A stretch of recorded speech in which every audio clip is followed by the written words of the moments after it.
જય શ્રી કૃષ્ણ બધાયને બીનાની રસોઈ ચેનલમાં તમારું સ્વાગત છે।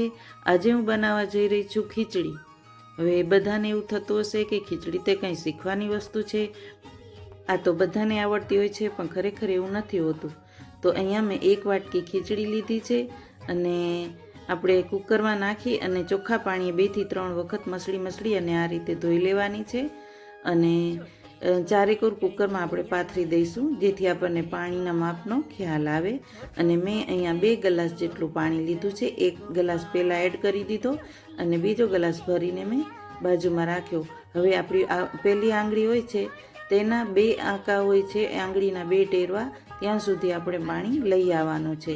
એ પરફેક્ટ માપ કહેવાય। એનાથી ખીચડીમાં ન તો વધારે પાણી પડે છે અને ન તો ઓછું, અને ખીચડી ઢીલી પણ નથી થતી અને એકદમ કઠણ બી નથી થતી। હવે આપણે અડધી ચમચી જેટલી હળદર એડ કરી દઈએ। તમે સ્કીપ કરવું હોય તો કરી શકો છો।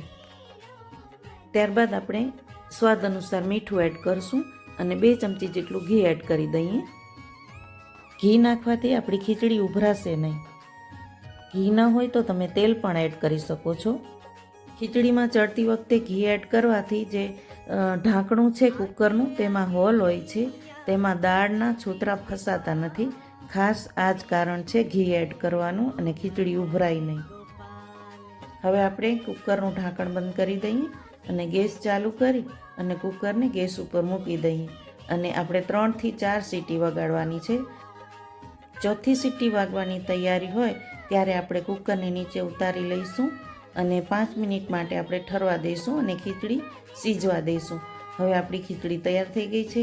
આપણે એને એક સર્વિંગ બાઉલમાં સર્વ કરી લઈએ। તમે જોઈ શકો છો ખીચડી એકદમ સરસ બની છે, નથી એકદમ ઢીલી કે નથી એકદમ કઠણ।